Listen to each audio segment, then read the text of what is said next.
আগামী বিশ্বকাপে ব্রাজিলের সবচেয়ে গুরুত্বপূর্ণ ফুটবলার নেইমার জুনিয়র ৩২ বছর বয়সী এই তারকাকে ছাড়া বিশ্বকাপে নামলে আবারও ভাঙতে পারে কার্লো অ্যানচেলত্তির দলের স্বপ্ন। কেননা বিশেষ ৩ কারণে নেইমার ব্রাজিল জাতীয় দলে এখনও অনেক বেশি প্রাসঙ্গিক। কি সেই বিশেষ ৩ কারণ যার জন্য ফুটবলের এই জাদুকরকে রাখতেই হচ্ছে ব্রাজিল বসকে, তা নিয়ে বিস্তারিত জানবো।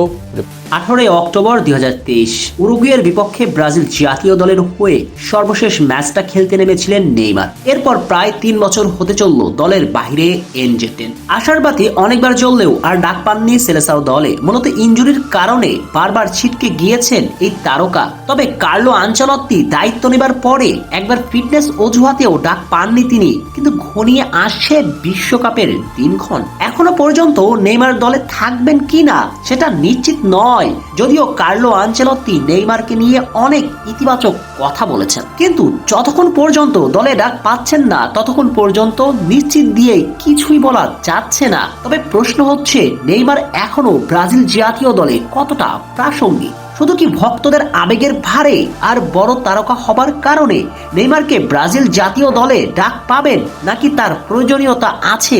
বেশ, এই প্রশ্নের উত্তরটা খোঁজা যাক। চলুন, ব্রাজিল জাতীয় দলে 2026 বিশ্বকাপে নেইমারের প্রয়োজন কতটা।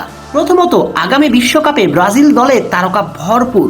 এস্তেভাও উলিয়ান, ভিনিসিয়াস জুনিয়র, রাফিনিহার মতো তারকা ফুটবলার আছেন, কিন্তু ফরওয়ার্ড লাইনে এক রাফিনিয়া ছাড়া জাতীয় দলের জার্সিতে অভিজ্ঞতা ভরপুর কোনো ফুটবলার নেই বললেই চলে। ভিনিসিয়াস জুনিয়রের নাম আপনি বলতেই পারেন, কিন্তু এখন পর্যন্ত কোনো টুর্নামেন্টের বিগ ম্যাচে ব্রাজিলকে জিতিয়ে নিয়ে এসেছেন এমন সুখকর স্মৃতি তিনি নেই। ক্লাবের জার্সিতে বড় ম্যাচে বারবার এই তারকা জ্বলে উঠলেও জাতীয় দলে কখনোই ওয়ান ম্যান আর্মি শো করে বড় ম্যাচে দলকে জেতাতে পারেননি।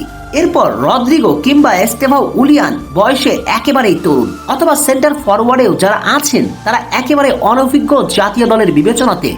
সঙ্গত কারণেই নেইমারের বিকল্প আসলে ব্রাজিল দলে এখনো নেই। অন্তত বিগ ম্যাচগুলোতে তার মতো ইম্প্যাক্ট রাখার মতো ফুটবলার তো নেই। অবশ্য নেইমারের 90 মিনিট মাঠে থাকার মতো ফিটনেস আছে কিনা তা নিয়ে প্রশ্ন যদি রাখেন, তবুও নেইমারকে দলে রাখতেই হবে। কেননা তিনি এমন একজন ফুটবলার, ম্যাচের বোর ঘুরিয়ে দিতে তার 10 থেকে 15 মিনিটই যথেষ্ট। ঠিক যেমনটা কিছুদিন আগে বলেছিলেন ব্রাজিলিয়ান কিংবদন্তি রোমারিও, নেইমারকে বিগ ম্যাচের 10 মিনিট মাঠে আনার জন্য হলেও দলে রাখা উচিত। ঠিক তাই বিশ্বকাপের নকআউট স্টেজে হেভিওয়েট দলগুলোর বিপক্ষে স্নায়ুচাপের মুহূর্তে শেষ 10 মিনিটের জন্য নেইমার মাঠে আসলে যথেষ্ট বিগ ম্যাচের পার্থক্য গড়ে দেওয়ার জন্য।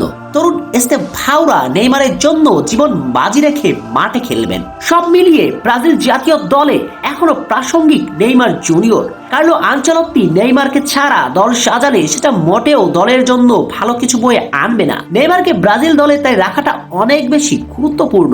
তবে সান্তোসের জার্সিতে আগামী ম্যাচগুলোতে তাকে পারফর্মটাও করতে হবে।